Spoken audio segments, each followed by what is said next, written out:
Da da da da da da da da da da. Oh, man, we back. Another episode, man. You're live right now. Episode 12. Right now. We got a lot going on. We got a lot to talk about. A lot went on, man. It was an eventful weekend, man. Like for me? Yeah, for you, dog. For me? Especially for you. For me, might as well just tell the people, Carl, what you went through this weekend, man. So, I don't even know where to start about this. So, me and Bama, y'all, we had a vacation. Bama came down to Sacramento, and we live on the white side of Sacramento. So we don't stay with the niggas. We don't stay in the Heights, the Manors, South Side. We don't stay over there. Rockland, Folsom, Granite Bay. The upper echelon areas that niggas don't belong. But we was there. We had to spend some time together. So, long story short, me and Bama went to the best mall in Northern California at the moment. We went to the Roseville Galleria. What was it called? The Westfield? Yeah, no Negroes. I call it no Negroes. Yeah, no Negroes. Me and Bama was the few Negroes over there. Yeah. So, long story short, went over there, did a little shopping. Bama comes up. I'm getting a massage. Bama comes up and he says, "Hey, Malik Monk is down there getting iced up." So me thinking in the business mind that I'm, everything we do is content. So I'm like, wait a minute, Bama, that's some content on the floor. But Bama is the one that's mostly around them ball players. I don't really be around ball players. I don't really know them niggas like that. And I don't know how they move. But Bama's up there. He comes up because he went to go to the bathroom or whatever. And I'm like, hey, bro, let's see if we can get a little bit of content because I wanted to be a funny guy. So the original plan was me to come down with my phone and walk in kind of ignorant. Hey, Malik Monk, did you get the bust down Rolex for me? To see his reaction, I was going to tell the jeweler to put it on his, on his credit card. You know what I'm saying? It's a gift. So I had a little skit already in mind. But Bama said, it just don't feel right. Yeah, it did. And then the moment Bama said it doesn't feel right,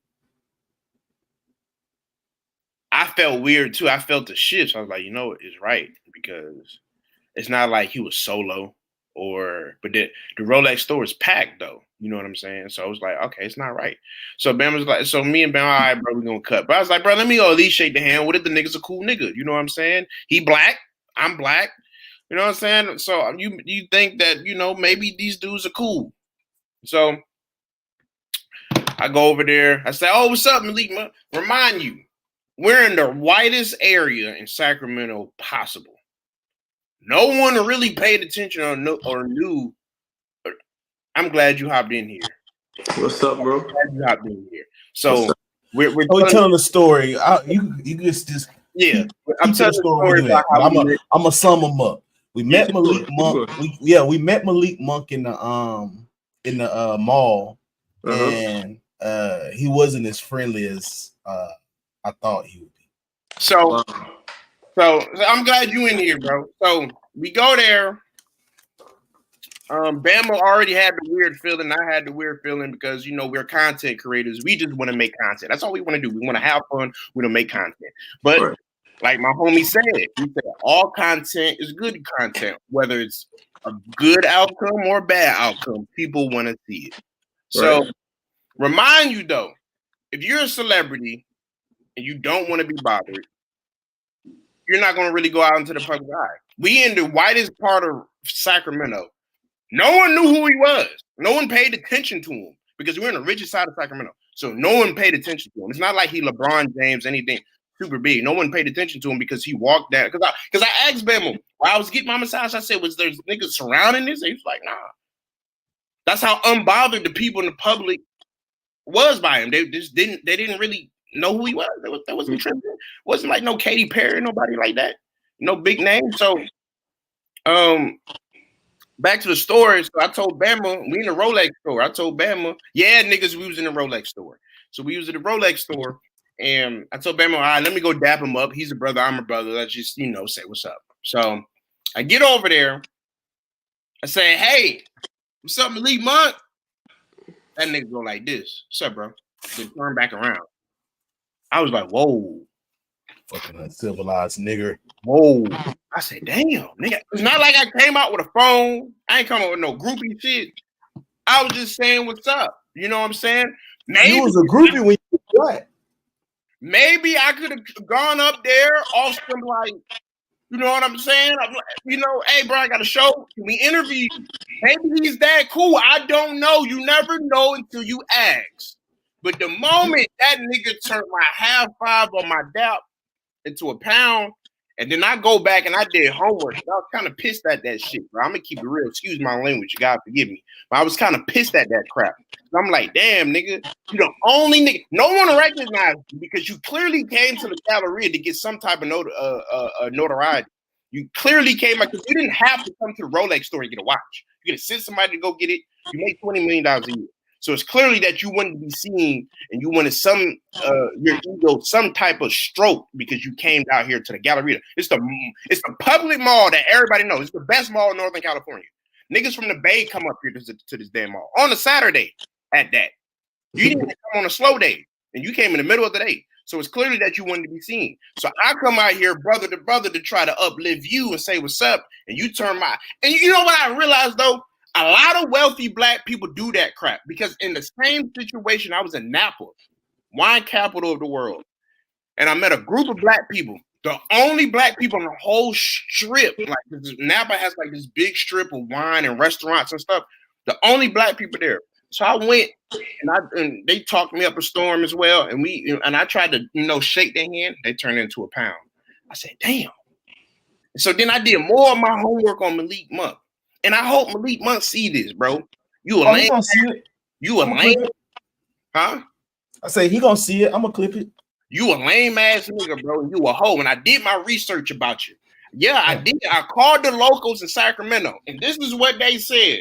I called locals in Sacramento. I said, hey, bro, because Bama knows I do a lot for the Sacramento community for the young people. I do that. I'm outside sweating. I don't even get paid for this. I don't get paid to coach football. I have the little niggas stay at my house. I train with them all type, but I feed them. I do all type of stuff. So I put them in the group chat with a lot of local Sacramentos from South Sac all the way up to North Sac to the Heights. So I said, hey, bro, I met Malik Monk and I was disappointed. And I said, how often does he come to the community and spread love and spread blessings? You know what I'm saying? Because when you're a professional basketball player, or any type of pro athlete, I always believe that you should always come to the community and break bread with the community that feeds you. Because Malik Monk don't got no high jersey sales, nigga. All the money I'm keeping in the band, bro. All the people that buys his jerseys because they get paid off of that. They're in Sacramento. Niggas, ain't no niggas in Orlando or LA buying no goddamn Malik Monk jerseys. Well, now, because he used to play for the Lakers, but now they ain't buying his damn jersey. Nobody buying that. Garbanzo beans for the Lakers. Yeah, exactly. You know what I'm saying? So ain't nobody buying his jerseys like that. So it's like, nigga, why not come back to the area that's blessing you? So this is what they said, Bama. They said that nigga goes to Rockland and does camps. And Rockland is all white community. That's a white community. They said he goes to Rockland, Roseville, and do camps. He has never came to South Sac or Del Paso Heights to do any type of community work out there. None. They said the only niggas that came to Sacramento and played for the Kings that did work was DeMarcus Cousins and Tariq Evans. They said those are only niggas that came to the hood and did community work. So like I said, Malik Monk, you a hoe ass nigga, and the Kings are ass, and they'll never win a championship. Wait, Carl. Wait, Carl. Please don't do all that, man. That's my team, man. Nah, do it, Carl. Curse them right now, Carl. Go ahead, Carl. No, matter of fact, Carl, I'm finna give it to you. I'm finna give it. Curse them. No, Koji, because they deserve this. They deserve this curse. No, hold on. They deserve this curse. They deserve this. But hold on. You Kings fan? You Kings fan? White Oh, no. Two, nigga. Oh, and he disrespected Kobe, nigga. Goddamn, F the Kings, nigga. F the Kings, nigga. F the goddamn King. They'll never win a goddamn championship. Hey, look. Shout out to the Marcus Cousins and Tariq Evans for coming out in Sacramento in the small gutter community and donating and spreading the love and inspiration to the young niggas that need it. Shout out to them niggas. F the Kings, nigga. F them. I'm glad they got cheated. I'm glad they got cheated. Now they got cheated. Hey. No, but hey, listen. On behalf of Kings Nation, I'm gonna say he's a player, bro. Like that's disappointing to hear that. But you know, he was a Laker not too long ago, so obviously what he was doing in Sacramento, he was doing in LA. Oh ass nigga. And I see why might say these niggas. I don't think he was in LA long. I don't think he was in LA long enough, man. Like, cause he was like a part of that. Like, you remember when LeBron was just trying to find new niggas to play with? He was a part of that like little phase. You know what I'm saying? Like, he wasn't like really like. But even if it's not LA, like what I'm saying is he didn't just become that person in Sacramento, y'all. Oh yeah. I mean, yeah, he probably already been like that. That's what I was telling Carl, man. I was letting you know, man. You're black. He did not want the pricing of his jewelry to go up. Because if he would have shook your hand, the people would have said, "Oh shit, he no more coon chickens. That shit might get stole. So let me charge him a little bit extra since he know type of hella black people. Because I know they're gonna try to rob him. I know he gonna be in the hood with Dookie and Pookie and Ray Ray now. You don't come to the hood. He don't come to the hood. Maybe go over there flex. Locals that's well known. Oh my! He don't do camps. He don't help the hood. Don't mean he don't hang out in the hood. Get robbed. How you gonna get robbed and you don't ever go to these areas, bro? Probably do be chilling, bro. Man, they need to rob his ass. Put that pistol on that nigga. Man, I'm sorry you had that experience, man. I'm even more sorry that he happened to be a king at the time, but that's crazy. But you know, a lot of people like that, Carl. Like I told you, I gave you another scenario. It's always the niggas with money that think niggas is trying to rob them. I told you I was in Naples when they turned my handshake into a dap, but if I was a cracker, they'd have shook my hand. But there's a video I sent Bama a video of the nigga shaking a bunch of white people's hand. So it couldn't be no germs or nonsense. True, but at the same time, you're black. Facts. Like, what don't you understand about that, man? Like, you're black, boy. Facts. You're black. That's it. You're a little color. That's it. Facts. There's no lies, but no lies detected. No lies detected. I'm just saying, I see why these niggas get robbed in the hood. I see why they get robbed in the hood. I see why. Like I said, bro, they said DeMarcus Cousins and Tariq Evans are the only niggas that played for the Kings that came back and spreaded love in the community. Shout out to DeMarcus Cousins. Where's Tariq Evans from? I know he went to Kentucky. I don't know where he's from. Didn't he go to Kentucky? No. DeMarcus Cousins is from Birmingham, Alabama. Yeah. Boogie from the spot. Yeah. Is Tariq Evans from Memphis or something like that? Like Tennessee? He went to the University of Memphis. Right. And he's born in Pennsylvania. He's from Pennsylvania, bro. Oh, okay. Up north, dude. Real nigga. But he real colored. He dark skinned, so you know he got that. You know. Nigga, Malik Monk is dark skinned. I thought he was more like me and Bam color. Yeah. That nigga's dark skinned. Word. Man, F Malik Monk, nigga. You ain't never gonna win a championship, nigga. How about that, nigga? Yeah, you never finna win no championship. Yeah, nigga. Well, might as well get into the meat and potatoes of it. First topic, you see that boy Trump pleads guilty to 35 counts of hush money, faces 4 years in prison. Former President Donald Trump was found guilty on all counts of his New York criminal hush money trial, which centered on allegations that he falsified business record to hide hush money payment to porn star Stormy Daniels ahead of the 26th presidential election. Trump is the first former U.S. president convicted of a crime. Prosecutors initially charged Trump with 34 felony counts of falsifying business records. They allege Trump falsified the records to conceal unlawfully interfering of the 2016 presidential election through $130,000 hush money payment, making the falsification charges felonies. In more than 6 weeks long trial against the presumptive Republican presidential nominee, was first criminal trial in U.S. history against a former president. Trump conviction marks another historic moment and uncertain impact on the 2024 presidential election. Since this came out, though, that's why I say I fuck with them boys, man. That boy got niggas that fuck with him, dog. That's why it's hard to really like lock niggas up like this. But Trump campaign raises $34.8 million in donations after guilty verdict. That is insane. That is insane. In just 10 hours, bro. You right there. That is insane. Free bro. Who want to start it, man? Yeah.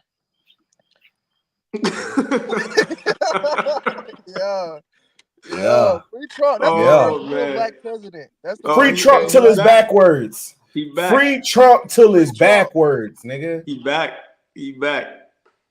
What you got to say, Carl? What you got to tell him?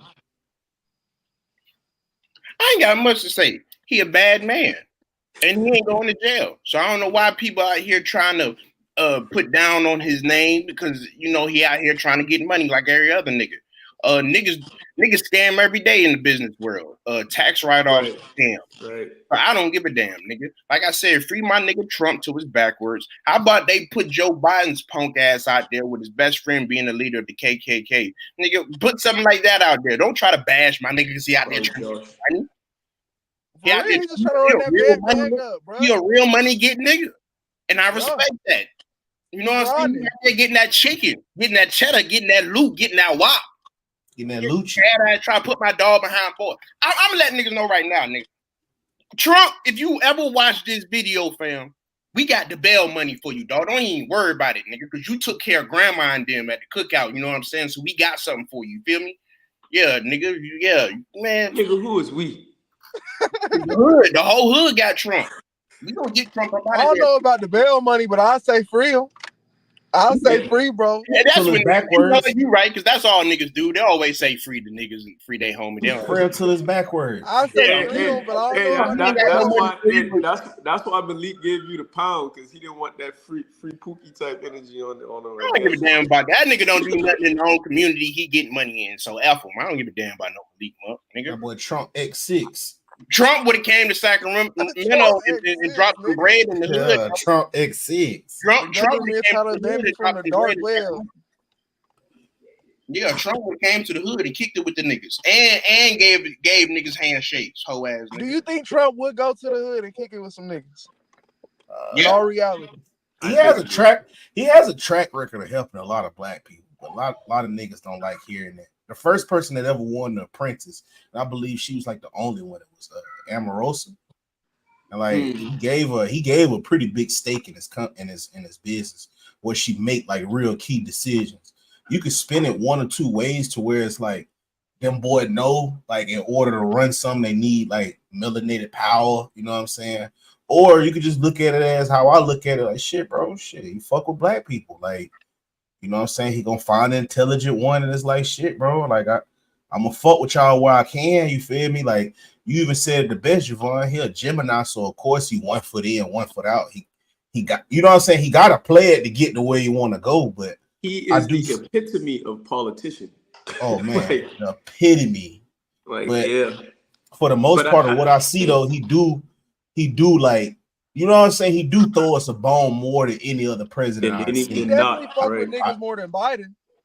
Yeah, that's what I'm saying. Like Biden gave all of that money to fucking Ukraine, bro. Like that shit is wild, bro. Like just think about it from this standpoint. During the pandemic, when Trump was in office, you had PPP, EDD, small business loan. Them little $1,200 stimulus checks, all of that shit, but that was solely for the American people, bro. Like everything he did was to pad the pockets of Americans. Soon as these boys get right back in office, all the money leave from America and we send that shit right back overseas, bro. Like literally, Trump shut down New Balance, Reebok, Nike. He bought all of that shit back over here. Like He all shut of down that shit. Planned Parenthood too. Yeah. So it's like he made it to where it wasn't free for girls just to run up in there and kill their kids. Yeah. And then I think he took that same money and gave like $2 billion to like HBCUs. I could be wrong on the number. It was 200 million. And I think, I don't know, I'm not a politician, but if you just look at it, he gives the HBCUs money. Then we see like Eddie George hired, Dion, yep. And I think as soon as the Democrats got in there, they killed that and put it right back into Planned Parenthood. So, just Trump definitely fucking with niggas. Dear black people, I can't stand the nigga spirit. I hate the nigga spirit. We love what hurts us and hates what helps us. Yeah, slavery was a choice. Yeah. It's funny because them niggas couldn't pick up on what Kanye was saying, and you could see how frustrated he was. Like, there's nothing I can do. Like, I'm so mad because I want to kill you right now because you're so stupid, but there's no other way I can say this. Like, yeah, nigga, it was on point. Like, it still is a choice today. It is a choice. Like you said, like you just said, if you reject knowledge that could progress you because you're in your comfort zone of being black in the black experience and you constantly want to cry out and be equal and march and not take what's yours. Yeah, it is a choice. Because black people is nothing but a bunch of emotional creatures. But, you know, blame the single mother household, putting that emotions on the young black boy. That's why we can't ever elevate and strategize. Carl, I do want to ask you this, though. In all of our bashing, we do understand that billions of dollars are spent on putting our people through this project, right? So are we to bash the condition of our people because this has been generations in the making to get what we got right now, and it's been done by the same side that we credit for being so affluent, you know? Where do we draw the line for that? Because I get what you're saying, because I feel the same way, but at the same time, I understand that they didn't get that way by themselves. There was some very brutal things, some very, very brutal things that generationally have us messed up today. And we only have one group of people to blame for that, because everywhere, every single era that these people have been involved, the same shit happens. So it's almost like I can't clip your wings off you and then call you crippled. Like, to demonize you because you can't fly. Like, I'm the one who snatched your wings from you. I just want to know what you think about that. I don't know. Slavery was a choice.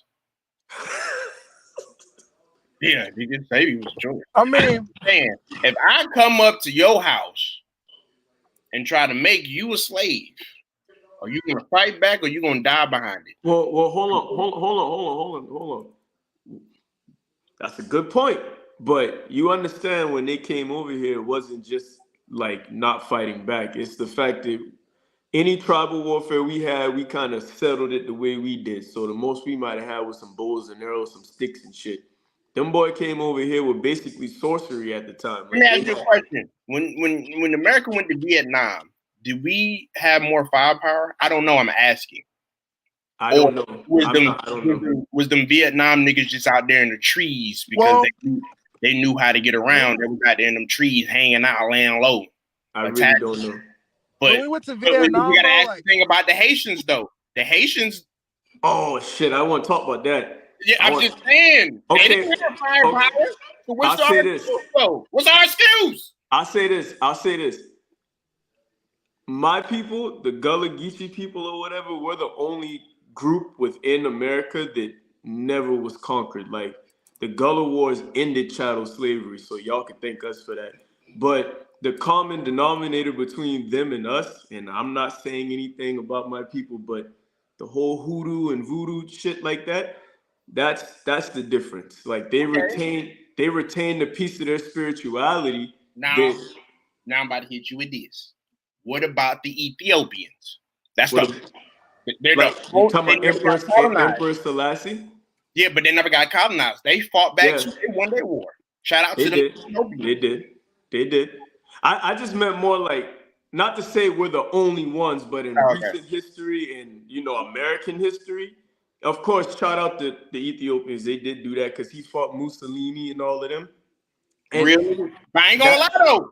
I hate to throw it off. They really had God by their side though.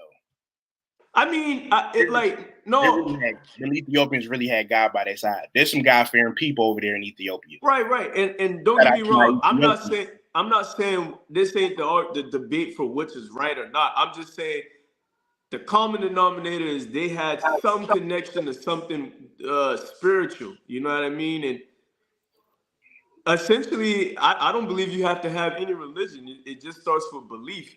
And our belief, our self-belief, and our self-identity is so low that we don't have anything to fight for. And that's the Black experience. When they changed our names to Black and stuff, like everything that we've experienced for the last 60 years is all we know to be.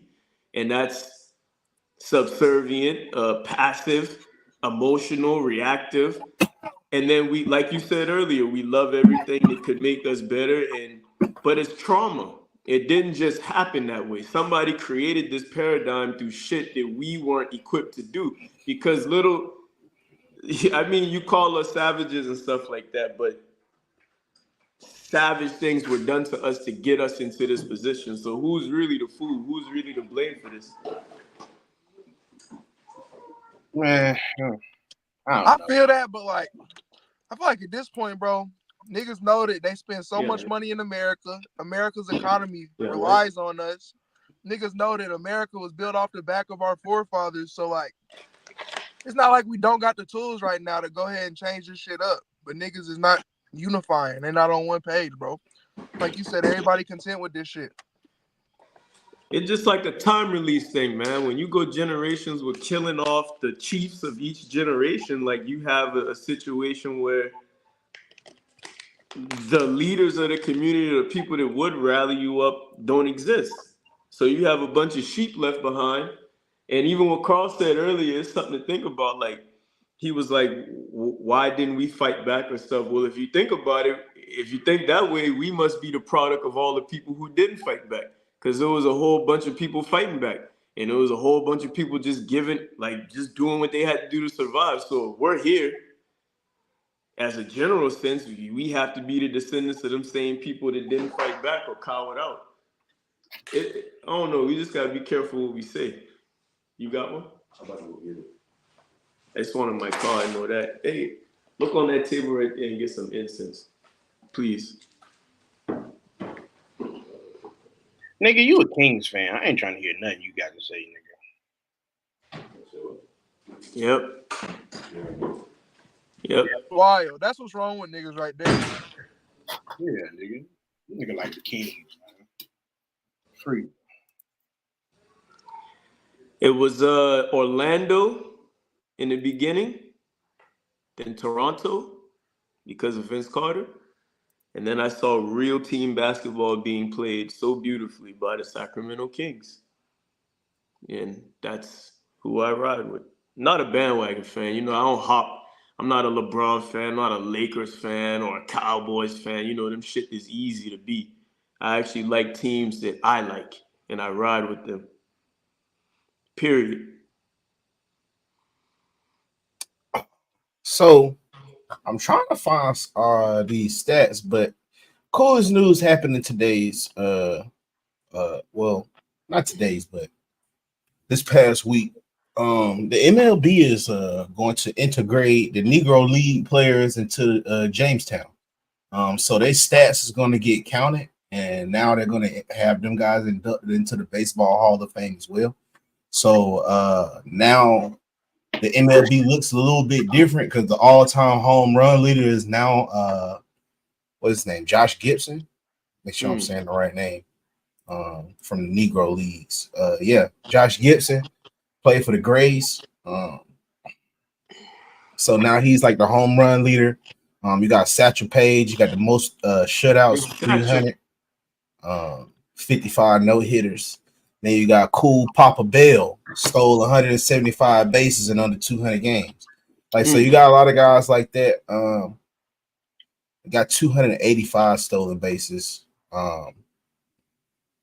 total, but it's just some stats right here. They was just saying how Babe Ruth had way more plate appearances in his career, and Gibson still had more home runs. Also, they brought up a cool stat because a lot of people go talk about how the leagues are uncomparable, but out of the I believe what they said, they played, it was like a 55 games, something like that, where man, it was like 255 or something. Anyway, they finished 33 games above 500 when facing MLB teams when they did play. But I was just saying, how y'all boys feel about that? What y'all think about that? I don't know. It feel like deathbed repentance or something. Like, why are they doing that? I was wondering why they just now doing that. Yeah, like it feel like the world knows something coming, and the way it started is the way it better be. Whenever it's coming gets here. So, like, why now? Like, we've been know y'all starved out the Negro leagues, and why now? That's all I got to say. It's cool, or I guess I don't know. Is it really gonna matter? You know, like. To me, I think about it from this standpoint. The reason why it matter, say this shit all blew up, right? This shit blew up tomorrow. If they put the boys in the Hall of Fame now, whatever civilization comes across it, because normally that shit like be enshrined in gold or whatever, like it'll cause them to research and be like, oh shit, they see Josh Gibson or Satchel Paige, and they're like, who the fuck is? Oh wow, these was the best baseball players. So it's like you can't run from it. You know what I'm saying? So that's why I just think about it in the standpoint of that. But I mean, like in that scenario where a civilization find that shit, it's also going to erase the history since they see them niggas in the motherfucking Hall of Fame. It's going to erase the history that they was in the Negro League, and it's going to erase that they wouldn't let niggas play in the actual league. Yeah, it's gonna make it look like they didn't have to go through the shit they had to go through. I think they should keep it like separate, because I mean, shit. That was a big aspect in their careers. Like them niggas couldn't even play in the main league. They had to be in that Negro League. I mean, they say like Satchel Paige came out of retirement at like 55 and pitched like a no hitter or something like that. Satchel Paige did pitch in that shit. Yeah, like something like that. He was like 55, 60 still pitching no hitters and stuff. Nobody knows the real age of Satchel. Yeah, they said nobody really know how old he is. Legend. He kind of like Wilt. Yeah. That nigga didn't score 100 points. I tell you niggas that. You said he didn't? You said he didn't? He ain't score no goddamn 100 points. Shit me. They got footage. They got footage of that nigga doing everything but scoring them 100 points. That nigga was walking with Martin Luther King, chilling with Muhammad Ali. All of them niggas, bro. They had that nigga with JFK and some more shit. Nigga, I was like, bro, you was doing everything. They got footage of you doing everything but scoring them 100 points. You can go to hell with that. What game did he score them 100 points on? I couldn't remember what game, but they said he had to turn the camera off or some shit like that. They had to turn the camera off. A little some ignorant shit. Man, what do you think the reason they would lie about that is? I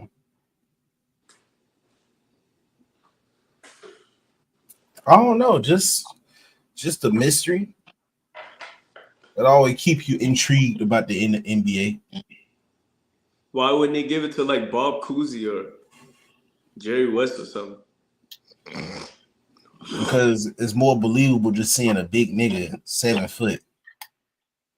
I ain't gonna hold you. Bob Cousy is better than Kyrie Irving. That nigga's what? Yeah, hell yeah. Yo, that's wild. Yeah. Y'all niggas. Wow. Yeah. Bob Cousy was that nigga. Carl, being of the stock that I know you do your research, did you pull? I'm trusting you. Well, where y'all think that nigga Kyrie Irving got his handle skills from? That nigga Bob Cousy. Respect. Kyrie told a reporter, "I have one father." That's who probably. I ain't saying that was his daddy. I'm just saying, how could you not discredit Bob Cousy? Man, I almost want to tell Bama to pull up the highlights for that nigga. Bob Cousy. Yeah, I would pull up the Coos, man. Bob Cousy was cold. Y'all better act like y'all know. He gonna be on the clip. I'm gonna clip the highlights up under the TikTok. Bob Cousy used to do the no look. Oh, hey, my boys say only thing Bob Cousy did was pass the ball to Bill Russell. Bill Russell's ass. They relied on that white man, John Havlicek. Bill Russell ass. How do you say Bob Cousy is the man? Because Bill Russell didn't do shit but play defense. How much basketball you watching that era like by yourself? I ain't finna watch too much of that shit. You can't tell them how talented it was. I ain't finna watch too much of in-depth film analysis on this. We can't. I mean, Bam, you even told me that, Bam. You say them boys are real magicians with that ball. Y'all saying that, but nobody. So is that boy Bob. John Havlicek been that man. Bam. Either Carl or Bam said Havlicek. John Havlicek been the man out always. Hey, so was Bob though. Bob won MVP. Y'all not finna convince me an MVP winner was good. Wait, Bam. Bam gotta watch the documentary about the man that invented than Bob Cousy, that invented the jump shot. Invented the jump shot. There's a documentary about the man that invented the jump shot, bro. Don't matter. Bob Cousy perfected it. He went to Wyoming, I think. I bet y'all still think Naismith invented basketball.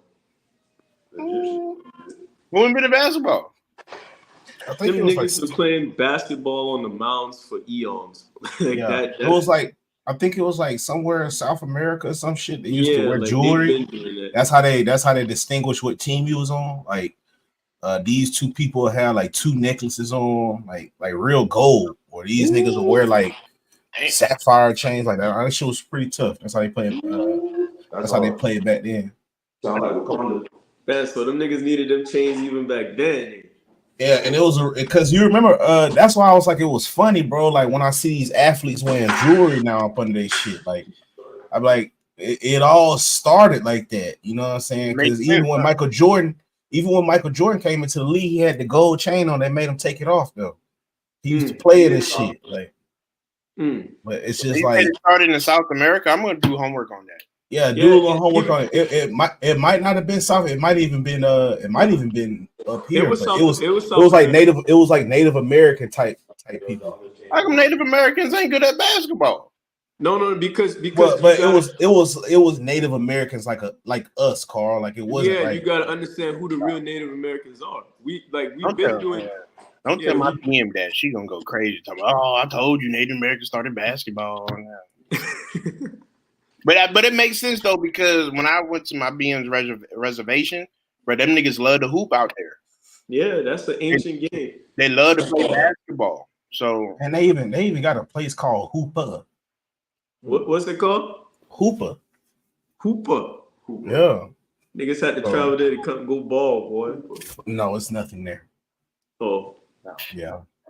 Hey, if you want like a subliminal, like go watch that Hercules movie and the games they were playing. That was how the basketball was back in those times. In the Hercules movie, they actually show you a clip of that. Which one? The real life action? No, the Disney one. That's tough. That was basketball. It was like a weird setup. They had the courts, and then they had like these side courts too, where you could score points doing something. But that was a point of study for a couple. Carl, I just want to put this on your mind, brother. Abe said Malik Monk might have been a germaphobe. Just want to. And I was gonna say too that a lot of people are like that with energy. Like they don't want like handshaking. You actually exchange energy. But Carl, you did say you saw pictures of him, with the other side. But he was shaking white people's hand. Two white people's hand. Maybe he had to do that to get that 20 mil. I don't know. No, he did not, nigga. It was doing. All right. Well, speaking of not shaking white people's hand, Kaylin Clark had some choice words after Chippy game versus Seattle. And then she just got done playing versus Chicago Sky, where that girl just trucked out of nowhere, too. So pretty much. It wasn't out of nowhere. It wasn't out of nowhere, no.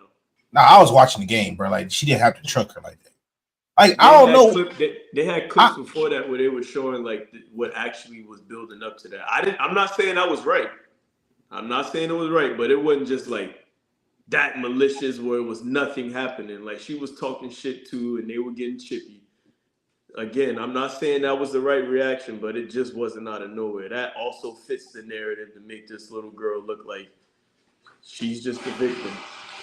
And it's funny that that happened because I asked y'all that on the last show, and I tell you, boy, asking you receive, and it comes out just like that.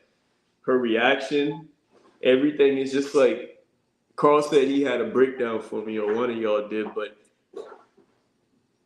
well, I just said I want to before Carl go, I want to ask you this. mm-hmm. Do you agree that a sport that we know?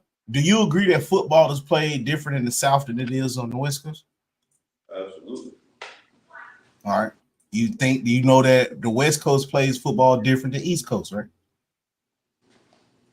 Mm-hmm. All right. So now when the worlds start to collide, when you have Southerners playing with West Coasters, you see it's a whole different ambiance of it. AKA a lot of Southerners talk shit when they play. Other people don't talk shit, especially on the West Coast. They don't be talking shit like that. They play a whole different, more of a finesse game, and then they just feel like in the South we just big crash ducks. So I go back to this because people will bring up how Angel Reese handled it versus how Caitlin Clark handled it. It's just in that regard. Caitlin Clark grew up playing basketball. Yeah, we don't foul. We play defense real hard. We're going to play tough. We're going to train. Yeah, we might talk a little shit, but we don't talk like that. Versus Angel Reese grew up in Maryland. You know what I'm saying? It ain't no difference from the girls and the boys, how they treat them. Like, she probably played with boys, and them niggas used to get rebounds saying, get up, bitch. Like, you know what I'm saying? So she been used to this her whole life. This is just a little, this is like, oh shit. This is like, oh shit, this is just what I grew up playing like. So now when the worlds collide, you can't expect a little white girl from Iowa to respond how an inner city black woman would from Maryland. Can I It's just respond? not. Can I respond? It's just that not. was beautiful. That was beautiful. Can I respond? First of all, I'm gonna use the same analogy you use about football. That's true. We do play different because we're all built different. But the same thing is like when you get to the NFL, I don't give a fuck where you from. You better adapt to the level of dog that's out there. You know what I mean? And if you show any signs of weakness, you lunch. Like that would happen to anybody else in any other arena that acted like that. You know, it's just a response. Are you prepared for it? And your background and your preparation shows in times like that. And that's the reason why people don't like her because, or from what I understand, I will say this: my homework was actually shutting the fuck up and just watching her play. And I did that for the first time. I honestly say I like her game. I like the way she slash and dash and shoot the ball. But the reason why people don't like her is because of the whole treating her like glass, like the young lady said. I saw a whole clip, like a 5-minute clip of all the dirty shit she's done, from pushing motherfuckers to doing like she ain't no angel. So you can't just play that card like just because it's me they're doing stuff like bitch. You resulted to them same measures at times. You know, they slammed the fuck out of Angel, and she just said these the big leagues. That's why she's more likable by real people. You know, like everybody sees what they're trying to do with Caitlin Clark, and rightfully so. Right? She's exciting, but at the same time, like it's funny. Like I asked y'all that same thing, would she be able to respond the same way? And in less than a week, there's an example to shine light on that. Like just stop talking only about the good of people and just be honest. Like she's a dirty motherfucker when she need to be too. She done been caught whining and crying. Her own father told her to shut the fuck up. That's the type of shit that separate. That's like the LeBron shit. Always whining, always crying. And shut your bitch ass up and play the game. Like you want all that attention, but you don't want the wolves to come at you and try to prove you and try you. Her own teammate was looking at her on that pedestal like, did this bitch really just say that? And you're supposed to be our leader? So that's all I'm saying. But I do like the way she played, though. I'll give her that. What did she even say, bro? I didn't even hear about this shit. She was like, So they asked her about the chippiness, and she was like, I don't know. Like, I basically think that people are just doing a lot of stuff to me because it's me, and they should be doing that. And like, the other girl got slammed on her back. They asked her the same question, and she was like, yeah, I appreciate that. Like, she woke me up to the level of the game, blah, blah, blah. That's the big leagues. That's what they supposed to do. It's almost like why we love Anthony Edwards, taking accountability, just stepping up. Like, it's so fucking, we just change shit for people that we like. Like, we fit these narratives. Like, the same shit we praise Anthony Edwards for and why we like him. Angel Reese did it, but then the other girl doesn't do it, and we make excuses for her. I don't get it. Like I said, like man said, man, it's backgrounds, bro. Can't be mad at the background. I ain't mad at it, but I do have a decision to make about who I gravitate towards based off of that, because that's what we do with everything else. Like I just said, Anthony Edwards is winning a lot of people over because of the ruggedness and the throwback effect. Like, he's not up there crying and pointing fingers like said LeBron and these other people like that. Like, taking accountability, that's what we like. That's what we love Kobe for. Kobe lost that finals. He said that the season starts right now. I'm going to work as hard as I ever worked. That's why we love the Mamba mentality. Now, you sit back and you tell me which player is more like has the Mamba mentality when it comes to them two people. And this is not to say this is all they'll ever be because they're rookies, you know? But let's just keep this shit 100. Like, don't praise one set of people because of one thing, and then when the same thing is happening, the background. Like, we go to great lengths to try to. She's a woman, man, for crying out loud. They're all women. We're talking about women's basketball. I ain't gonna lie, Angela Reese is a roughneck. Oh my gosh. Yeah, Angela Reese is a roughneck. You can't do that, man. She look like she fight niggas. Yeah. Jeez. She definitely fight niggas. Wow. Yeah. She look like she got that look on her face. Back. Wow. You did keep it real. Real. Gotta keep it real. You gotta keep it a beam, bro. I mean, but y'all don't see that though. Y'all don't see what they're trying to do. Like, if it'd be one thing if they played it all fair. Like, why don't they show her pushing the girl or like all the shit that she do, but push these narratives that she just being victimized? Like, nobody's being victimized.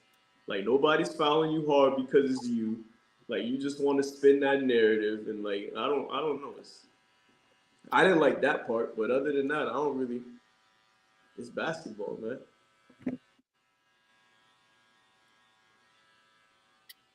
I just think, yeah, they should say that white woman because she white. Yeah, that's right. Say the whites. Yeah, that's not how. The white. That's not how she was raised playing basketball. That big. Yeah, she's from Iowa. Iowa. We changed the whole game to accommodate them, and then praise them for looking. Hell yeah, hell yeah, yeah. Yeah, with a smile too. Ooh, yeah. Hey, Bassa, I know it just catered the game to how you like to play, but that sure is sharp how you do that, Bassa. How you utilize the rules we made for you. That shows how sharp you are. Hey, can I ask you a question? Yes. Can I ask you a question? Yes. I remember my era was like the Allen Iverson, Vince Carter, Tim Duncan, all of them. And like, I remember them like telling Allen Iverson them they couldn't dress a certain way. And they were talking about it then, like the game was trying to be globalized and they were trying to Europeanize the game to open up the borders and stuff. So like, one of the criticisms I hear about Luka Doncic is he really doesn't play defense like that. So is he a product of, does he look as good as he is because of the changes that they made to the game, or is he really a baller like that? Both. I don't watch this shit like yo. The way he play, like he utilizes his little step back, but he create contact to do it. And he like 6'8", 6'9" point guard. So it's like him creating contact, like he gonna bump off whoever on him, pretty much guard him, because you're gonna have to, it's gonna be a guard him 9 times out of 10 and create so much space with it. And even he don't really even create space. He like slow, he make you play at his pace. He crafty, bro. Like he been a pro since he was 14, so it's like what about the defense? There ain't too many guys that's built to play two ways no more. Nope.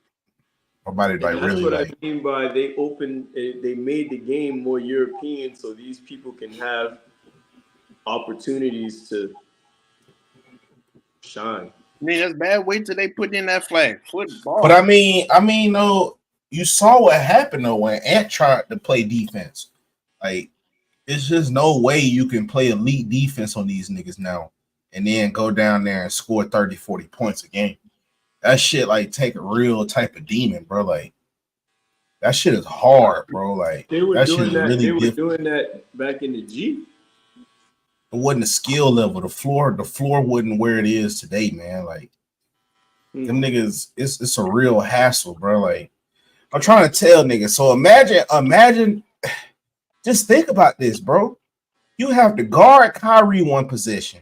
You gotta remember, bro, he running all over the court. Niggas send screens for him. He putting that shit between his legs, floating the ball all over here. So it's like, it ain't like, oh, bro, you just running down and then he shoot.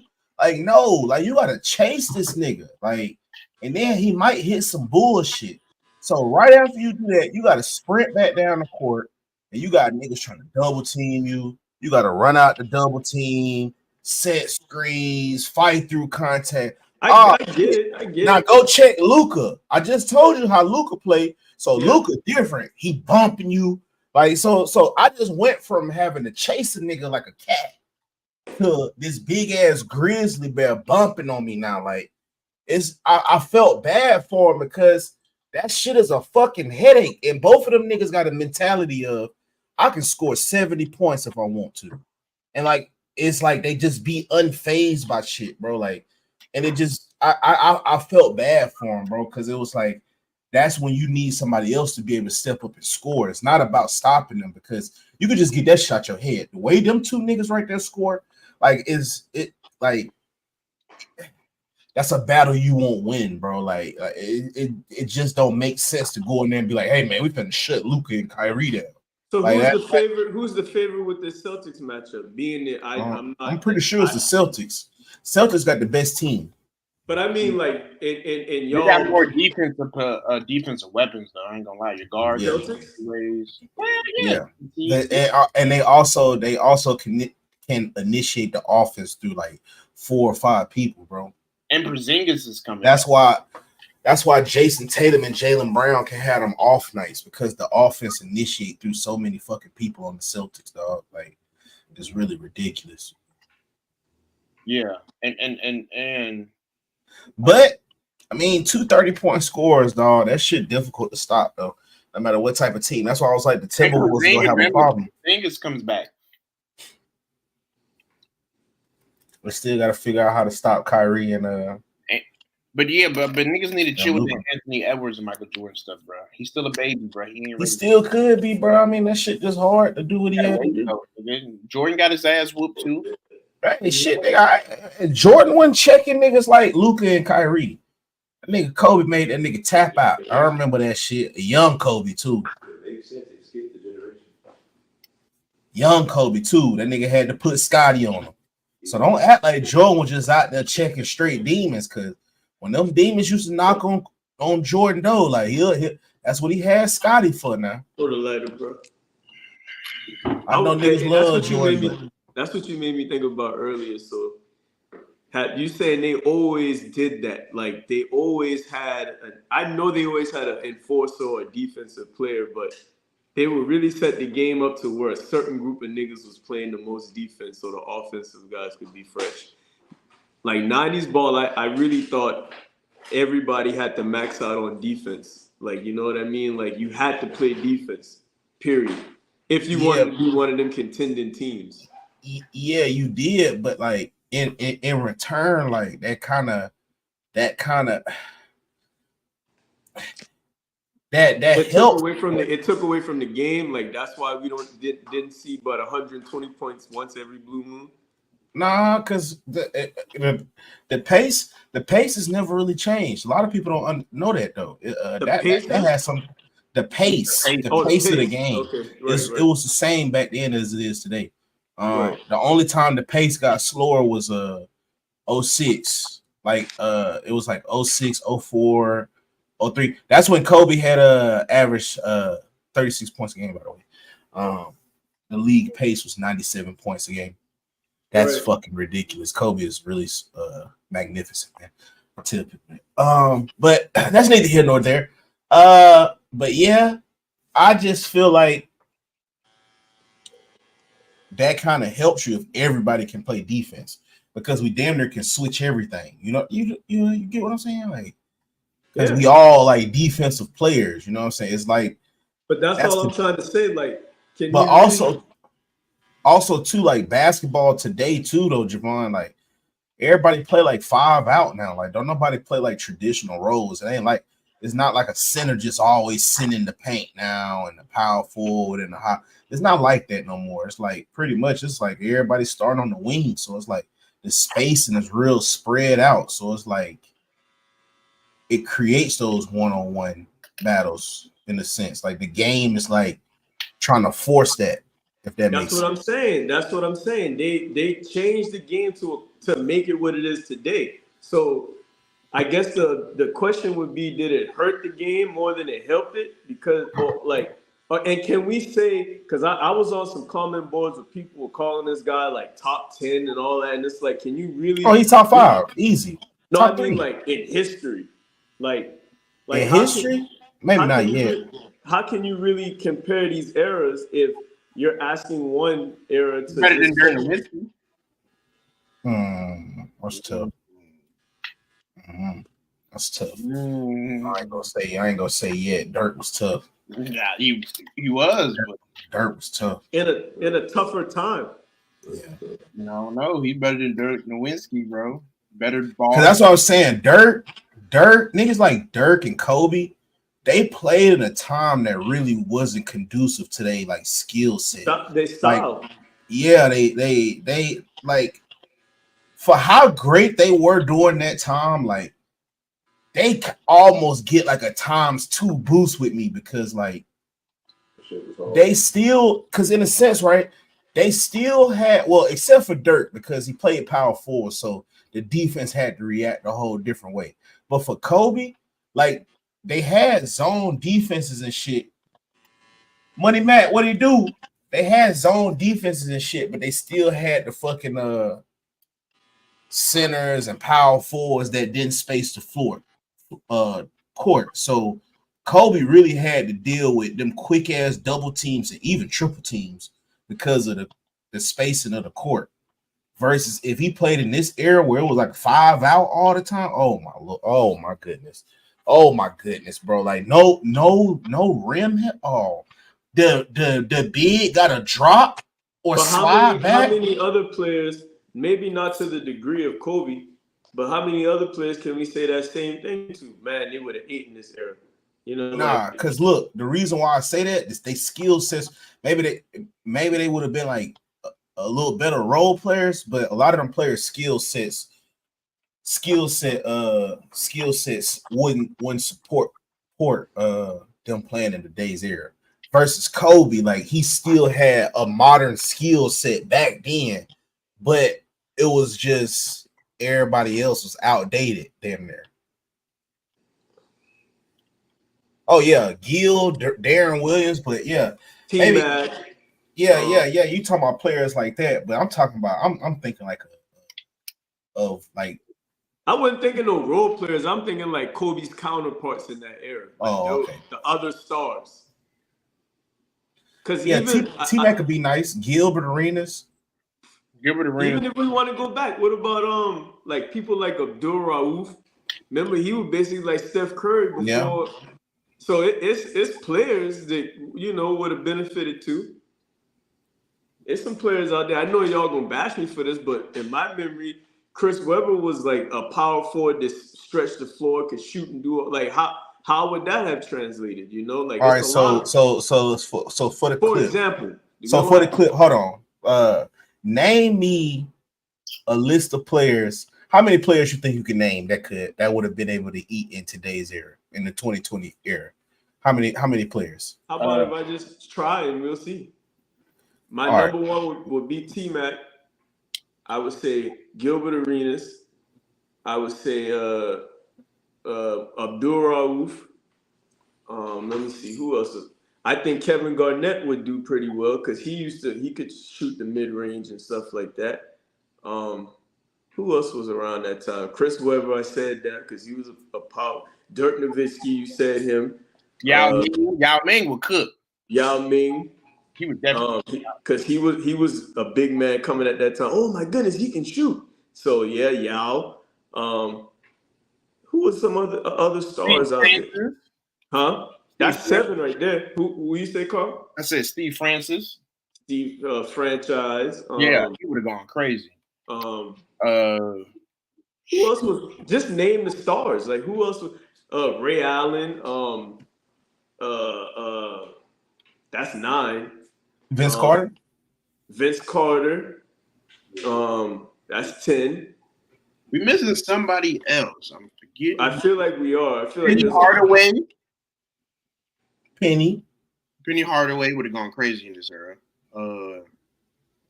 Carmelo. Oh, Grant Hill. Grant Hill would have gone crazy before the injury. That's 12 or 13 right there. Baron Davis. Didn't he? Then you had the whole slew of European players like Turkoglu, Stojakovic, Kirilenko, all these other guys. I'll give you Andre Kirilenko. I'll give you Andre Kirilenko was fucking cold. Yeah, man. Who else? Which European you named? Stojakovic, Turkoglu. Turkoglu. Turkoglu was nice. He was a close. Y'all remember Rashard Lewis? Yeah. Rashard Lewis. He'll just be like a stretch because he was a stretch 4 back then. Like so, he was kind of towards the era where it started to phase into what it started to change. So it's like, I mean, it is what it is with him. I'm trying to see who else. Brandon Jennings, yeah, he would have been good in this era too. Darren Williams. J.R. Smith. J.R. Smith played in this era though. Yeah, that's his era. Shit, we pushing 20. I'm trying to think, man. Somebody said Sheed. Sheed could stretch it too. He could hit that mid range. But see, like that era benefited him even more though. Because everybody else couldn't. Yeah. So and it's that's our point. That's our point. Who was kind of what I'm saying is like he necessarily wouldn't like be better in this because you have more of like people that's just go be able to match up with that. Like they just exploit matchups now. Yeah, he wasn't no super skilled dude. Like for instance, Kevin Durant is a power forward. Right. So it's like I see what you're saying with Sheed on that. Chris Bosh. Oh yeah, Chris Bosh. Well, I mean shit. That's why he was good as he was though, because he played in that era. Like he would still be good. I'm not saying that they wouldn't be good today, but they wouldn't necessarily be better than what they already was. They'll still be the caliber of player they was. Versus if you take somebody like a Baron Davis or Tino, all them skilled cats that played in that condensed era, like a Mark Jackson, Reggie Miller, like them boy. Reggie Miller, yeah. If you drop them off in this era. What about John Stockton? Because like it's about scoring, and he was a facilitator, spacing on the floor. You don't think so? Oh, Bobby. They damn near phasing damn near phasing a true point guard out. Bob Cousy would have gone. Oh yeah, Bob Cousy. Yeah, Bob Cousy would have went crazy. Pistol Pete. Yeah, the Bob Cousy. Pistol Pete. Bob Cousy. Cousinator. I don't know what they got on there. Havlicek and Cousy today, boy. Them boy. Nah, just Cousy. Just Cousy. It's Cousy. Cousy was better than Jordan, nigga. Jordan. Caitlin Clark better than Caitlin Clark better than Jordan. Yeah, Caitlin Clark better than Jordan too. Oh, I forgot, man. Yeah, y'all right. Yeah, come on now. Come on, baby. Come on, that's some toxic shit. Yeah. Don't give me no lashes. Yeah. Yeah. Like I said, they would y'all tripping, nigga. Caitlin Clark gonna be the face of the WNBA, bro. Y'all gonna leave. She gonna be the face of the NBA. Yeah, the NBA. Yeah. Because you know what? She was the face of this podcast thumbnail. Yeah. You said she gonna be the face of the podcast thumbnail? She is. Oh, okay, yeah, bro. Caitlin, we love you. Hopefully, you see this. You throw me and Bama some. Gotta love the milk. You know what I'm saying, bro? Like that's some all right milk. Sweet milk. Yeah, Caitlin, if you ever see this, me and Bama your biggest fans. We love you. Man. Throw some tickets, man. We'll love to support you, man. Yeah, for real. I want women's basketball to be great. I have a question. It's a little bit off topic, but y'all niggas let a WNBA player fly you out? Oh man, with the quickness. Okay. With the quickness. I thought I was tripping. With the quick, I'm gonna pack my bag and everything. I'll be smiling. Like your hair I'm out of town, fucking with my rounds. Hey, what them boy call that shit? The soft guy era or whatever. Like you wouldn't let a WNBA player fly you out? I know your barber would. Yeah, I know he would. He definitely let it. Yeah. He said it might have done happen. Yeah, fly me out, baby. Hey, if I was in that position to make that choice, Carl, it would depend on who the female is. That's what I'm saying. Hey, listen here, ladies in the WNBA. I ain't picky, baby. If you want to fly me out, come on. Yeah, how could you say I love a big, tall woman. And she took you out on a date and everything? Man, she could do all of that shit, bro. We could do all of that shit. I'm gonna be respectful too. Took you shopping? Yeah. Buy a couple J's, get my beard lined up. Yeah. I'm gonna go back and eat some pussy. Amazing. And if she's scared to bring, I ain't even gonna play crazy with her. I know what she wants. Yeah. As soon as we get back to the spot, I'm gonna drop my drawers. So basically, saying you wouldn't waste your time with that. Oh, not on the first date type stuff. Yeah, I don't feel comfortable. Oh, I didn't know we was finna do that. Yeah, I didn't come out. Hell no, I'm finna drop them fucking drawers. Yeah, I'm finna drop them. I'm ready, baby. And if she wants some other female guests to join along, who am I to say no? You paid for this. Who am I to stop you from having fun? Fun you paid for. You paid to have this fun, baby. I owe it to you. You got me the new J's. You got me a Javinci shirt. Got me an Xbox. He said, "Jump." I love you. Man, come on, man. Crazy word. Come on, I'll let her hold it YP. I'll let her hold it YP at that point. Come on, baby. I know you want to. YP? Yeah. Maybe you want to do that, you know. Amazing. All right, bro. Don't be going out there having weird sex, man. Nah, I ain't on no Diddy shit. You said you'll go to a Diddy party. Don't bring me into that. I'm talking about a gal touching my Peter. That's it. Ain't nothing weird about that. You freaky, bro. I mean, shit, bro. She can touch it, bro. Like the fuck.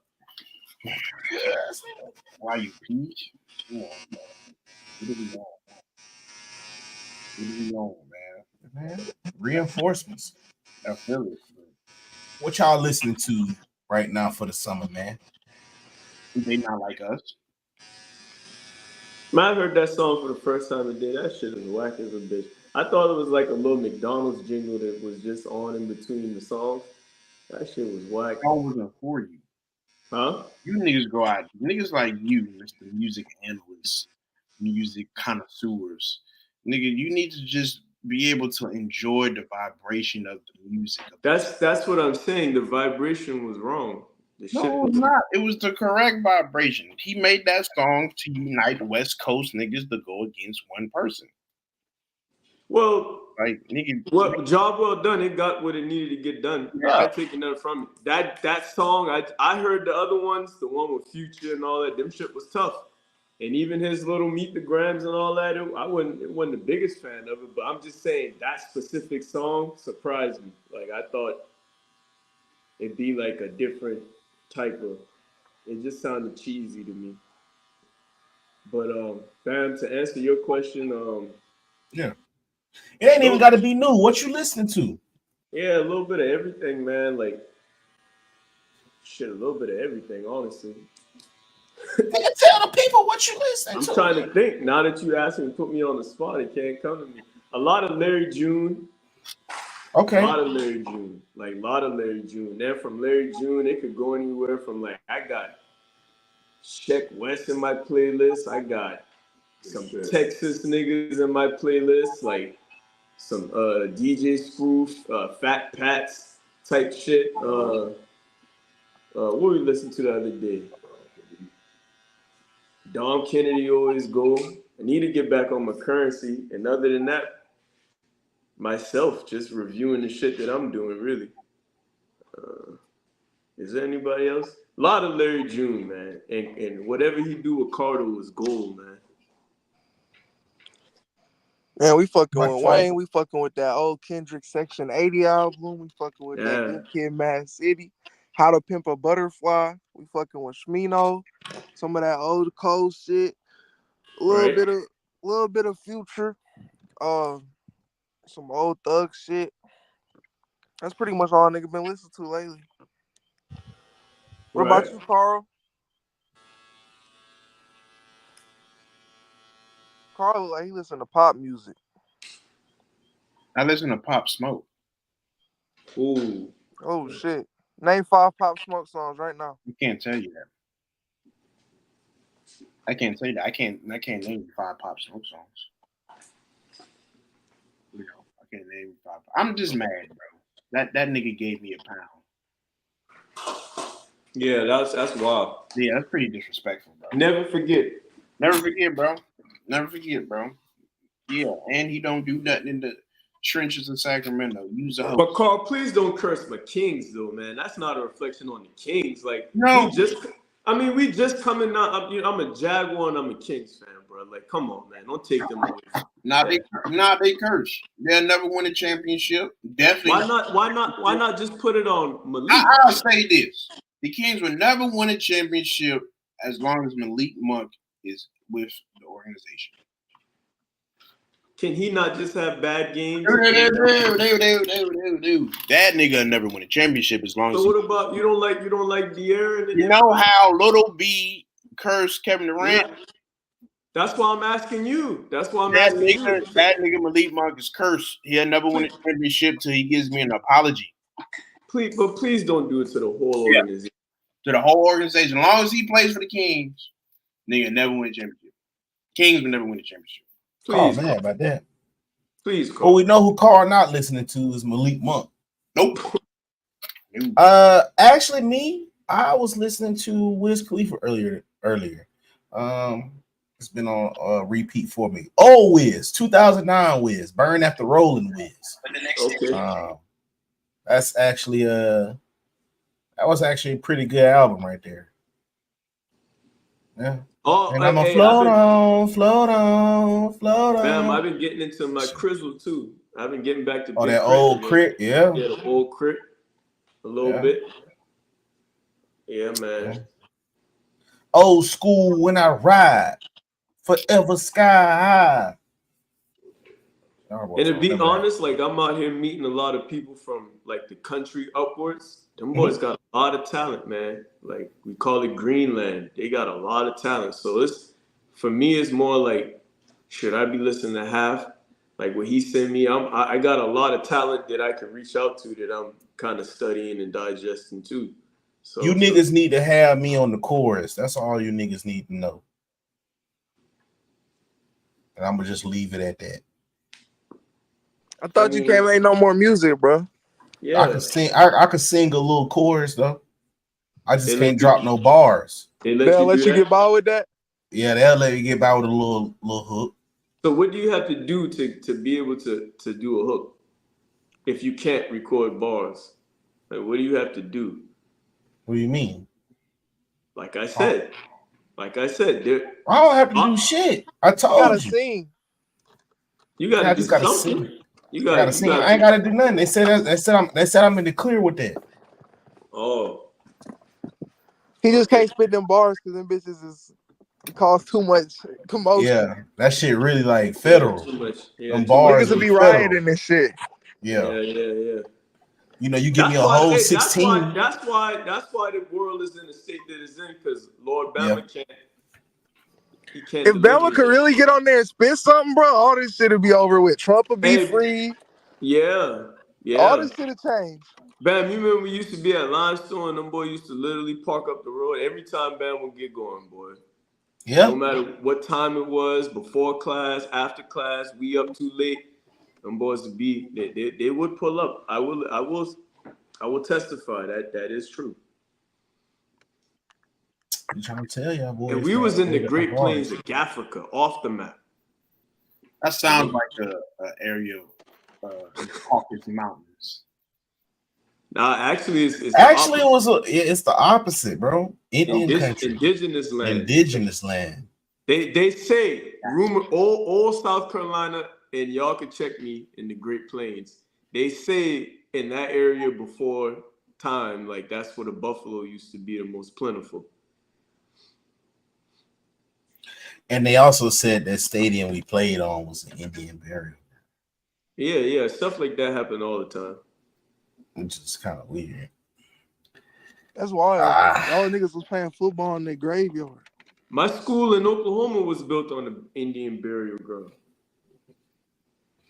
I don't know how to feel about that, man.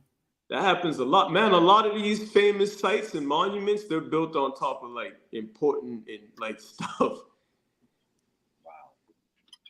Damn. I saw the largest scale shit though. Everywhere probably a burial ground, my nigga. Type of way. Okay, two people were saying something. Half what you say? I said, probably on a larger scale of shit, everywhere is probably some type of burial ground. Exactly. Carl, what you said now? I said you niggas don't feel no type of way of doing that. You know what I'm saying? Like, yeah.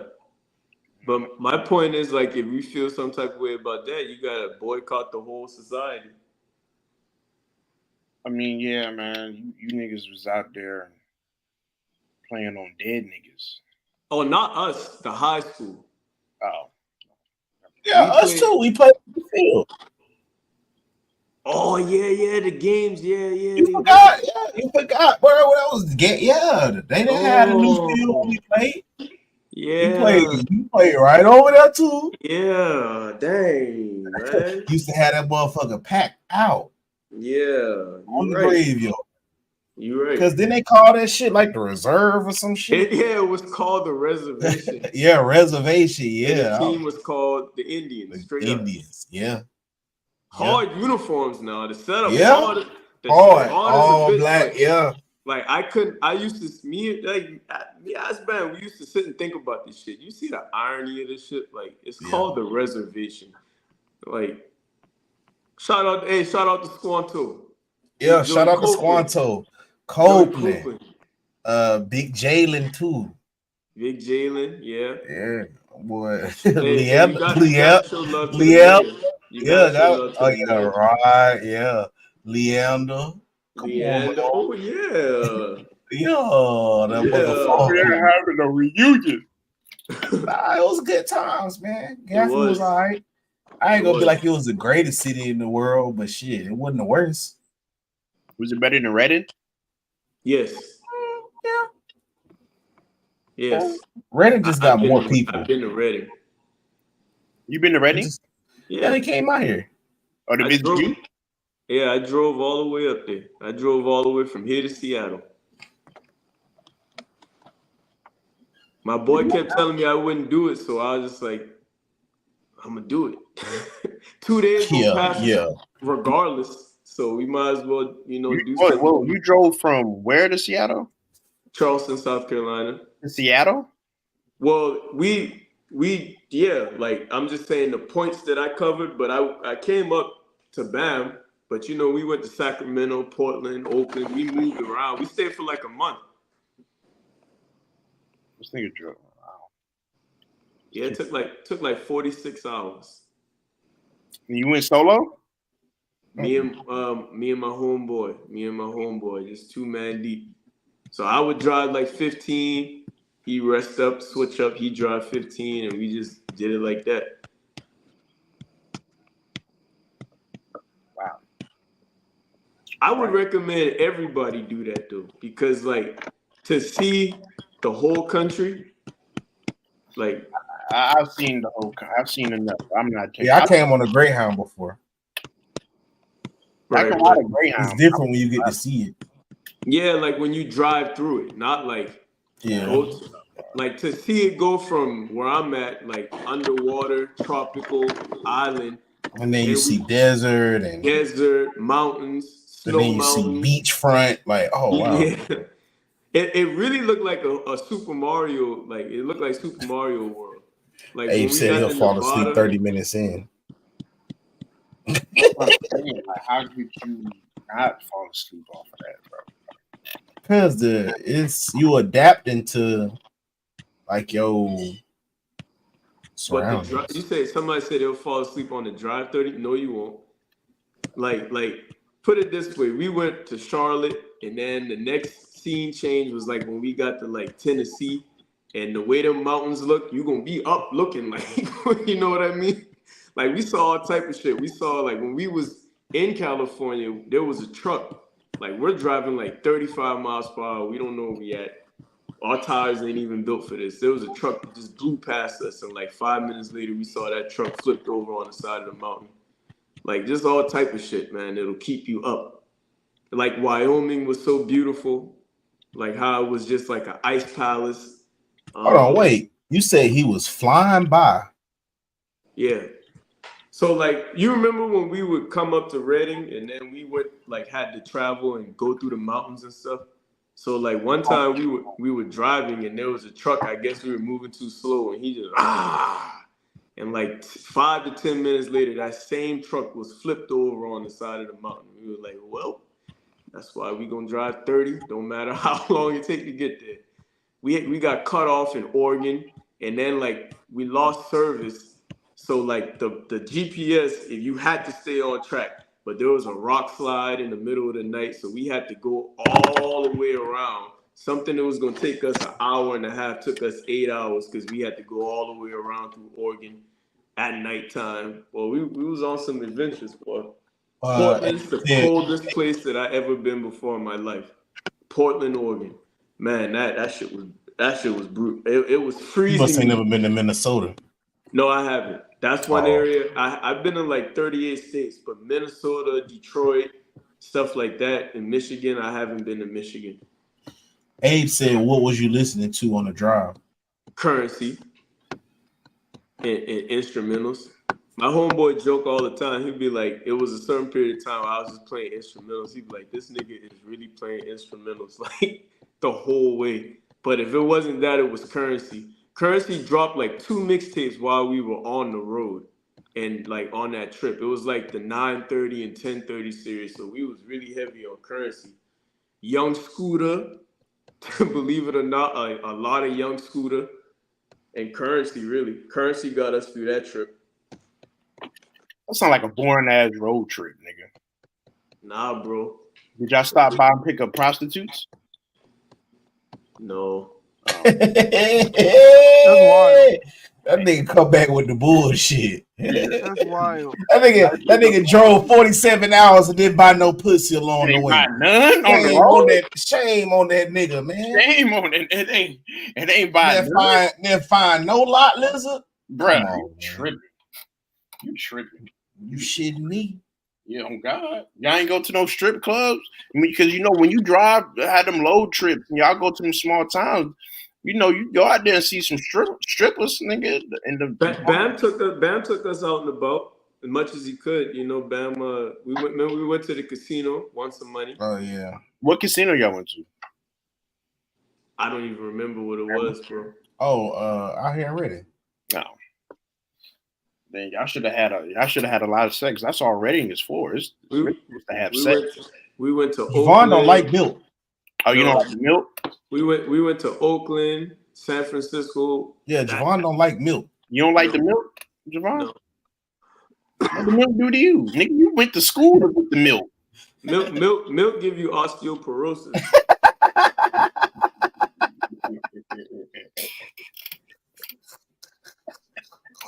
Them boys don't like the milk. I mean, even as a child, I never liked milk, bro. Never liked milk. Don't even eat cereal today because I gotta put that shit in. Like, nah. Man, we fucking with the milk over this way. Facts. I'm bunny hopping. You tripping. I don't have nothing to get. It just ain't for me. It We're ain't right milk man, nigga. It ain't for me. Half the milk man. Oh yeah. So, but would you? He grabbed this cup of milk tight when you said that.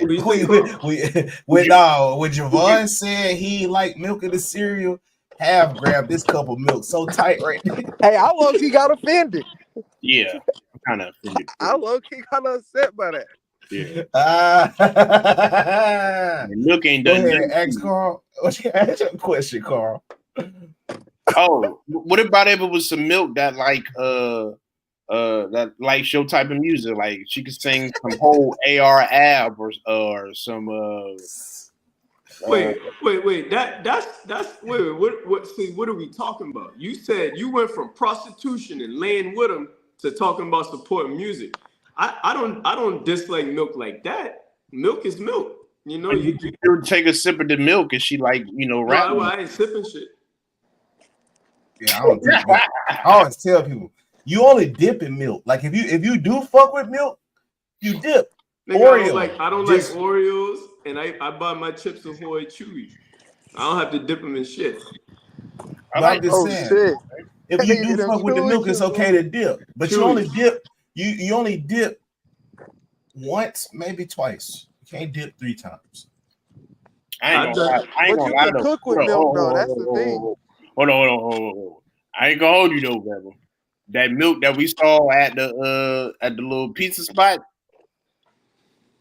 Friday at the practice. I told you only dip once or twice. Nah, nigga, I'm dipping in that all year round. That's crazy. Man. Yeah, nigga, that was some good milk. Y'all tripping. We went to the club this weekend. A bunch of milk walked past us with cowboy boots. They thought we were trying to holler at them. They just walked past. Damn. He's just complimenting you on your cowboy boots. Right. Even that serious. Like, take it easy. Not gonna lie to you though. My mama says she don't see the difference between white women and black women in today's generation. Hey, that's fair point. That's a fair point. Today's generation. Today's generation, she says she don't see no difference. Them hoes the same. At a face value, them hoes the same, but when it gets to a deeper level, they about the same. My mama said they are the same. She says she doesn't see no difference. Because you have one that has had to fit in the likeness of the other. Like when you have generations of like they were told that their hair was incorrect. Like we just got to the generation where you could walk outside with your shit nappy all type of way. Boy, like I remember as a child, boy, you couldn't do that shit, boy. You would get like beat or put on punishment if you didn't have your comb in your back pocket. Keep your shit combed and nice and all that for real. Like I just want to say this though. I just want to say this. Like that shit, they had to even the ways. Like at the I just want to say this though. However you want to say it, to all my milk colored queens or women, my milk colored queens or women or however you want to be addressed. Anyway, I just want y'all to say this. I just want to say this, man. Don't nobody want y'all, man. Y'all don't have to act how y'all be acting. You know what I'm saying? Because we went out the other day. And Carl was just, you know what I'm saying, saw a group of girls walking, just engaging in general conversation. All y'all got on cowboy boots. Them hoes started to speed up. Like they started to speed up. Like they probably thought y'all was trying to take them boots. I don't think that's a milk complexion thing because there's videos online where chocolate milk is doing that same thing. Like that's just chocolate. It's just chocolate. Oh, you're saying milk. It's just chocolate? Yeah, they just chocolate and honey, or cocoa butter. Carnation milk. Cream. Maybe they thought y'all was trying to rob them. Evaporated milk. Well, I just had to let them know. You know what I'm saying? I had to let them hoes know on the spot. Don't nobody want y'all. But why you ain't had that same energy just now when Carl said the same thing about grade D? He just said the same thing about grade D, and you didn't say don't nobody want y'all's milky ass. Yeah, let's keep it there. No, it was just for that situation. Because we do want y'all, but y'all just gotta act right. Y'all ain't gotta act like that. Who gotta act right? You talking about black women?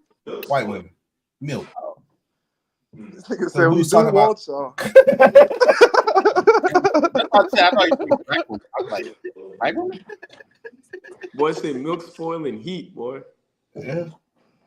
No, I was just talking about how them white women was acting when we was outside the club, when we was going to the club the other day. And you're saying don't nobody want them, right? Yeah. Oh, that's how they was acting. Well, I'm so lost right now, boy. Y'all boys amazing, boy. It's all right. It's all right, bro. He's all right. He's all right. He's all right. So, you know. Is there anything else you guys want to talk about, bro? Nah, I ain't got nothing. Yeah, I ain't got nothing. Like I said, ain't no difference between black and white women now in this generation, man. So where does that leave us, President Carl? As the Vice President Carl, because as the head of the council of the dark-skinned nigga nation. Yes. Yeah. I don't know. It leads us to various things.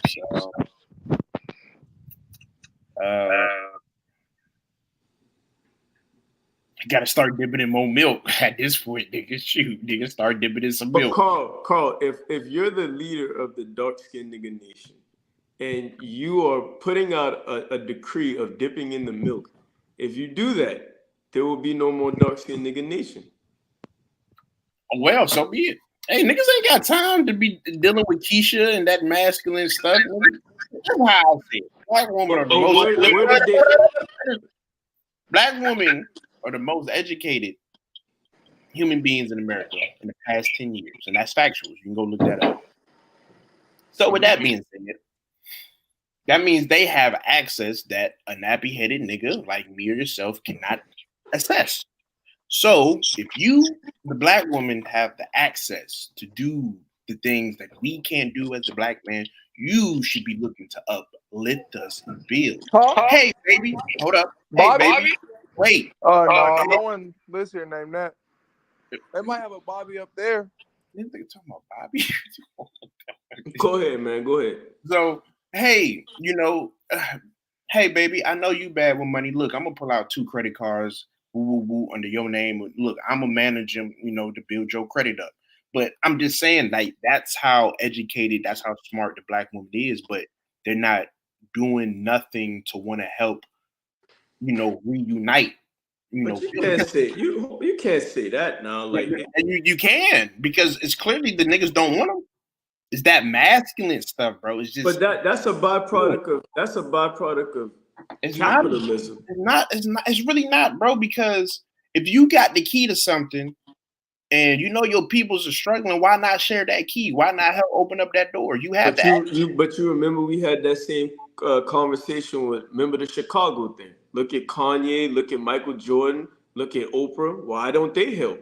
It's just a capital. Like, you got to be selfish to really be different. Those are celebrities. I'm talking about the common black educated women, the most educated thing. Those are celebrities. We got to start putting pedestals on celebrities. Celebrities don't care about us. They up there, we down there. We're not talking. I feel you. About the access of the black woman that is highly educated more than anybody. I just think that it's probably more people actually getting together and doing things than the media would have you to believe.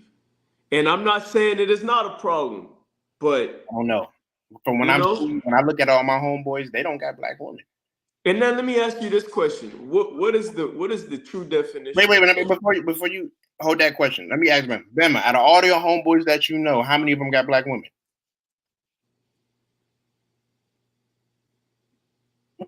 You got to think about it. That's tough. That's tough that you got to think about it. Okay, ask me. Ask me. That's bad. Ask me. Out of all of the homeboys you know, how many of them got black women that are married? And I'm not talking about dating. I said married. All your homeboys that they're married. They got rings.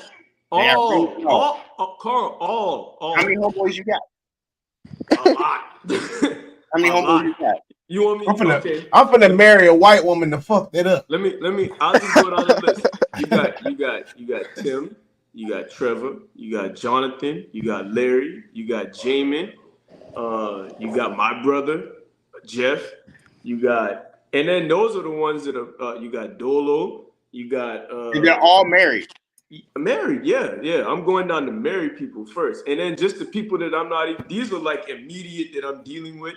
But then when you go to the next tier, people that I know that are married, and then you go to the next tier, they may not be technically married, but they're together. Like now they gotta be married. So why are you not married? Who says I'm not? Your hand? I don't do the things. Listen, why he gotta follow the traditional motherfucking rules? Hold on, half. I got him. You remember when we were trying to tell you? Are you married? It's a yes or no question. Yeah. Because listen. Huh? What makes you married? Because I'm not with signing. Because if I get married, I'm not signing paperwork. According to the book, which is what I follow, like marriage is sex in the Bible, in the agreement of marriage. Like you could literally have an understanding with the female. You could both bear witness in front of the Most High, say this is what you're gonna do. You could write up your contract, your marriage contract, and you can get a witness or two, and y'all could jump the broom. Like there's a lot of stuff that like marriage today and what we know it is not marriage of tradition. So you can't judge me by what society's doing, because that's the point we were trying to make before. Christianity is different from the Bible because Christians don't follow what the Bible actually says to do.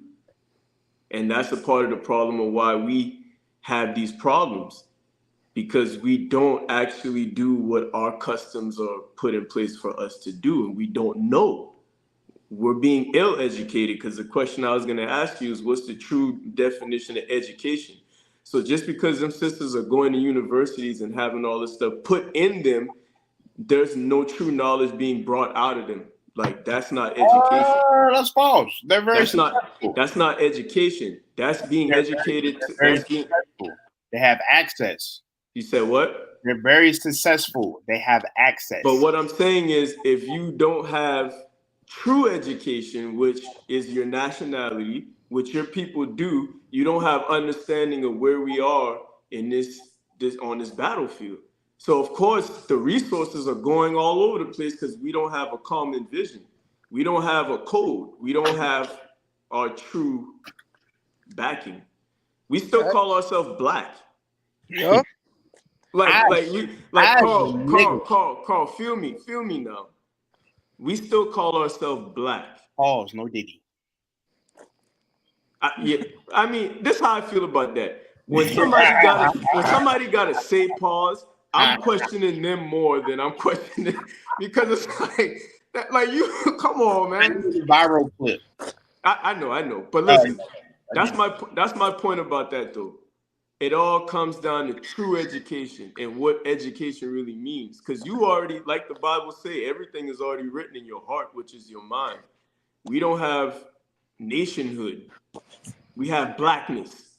And the black experience tell you act ignorant, you invest in your pain and your hardship, and you keep on crying for reparations to somebody else to make things better for you.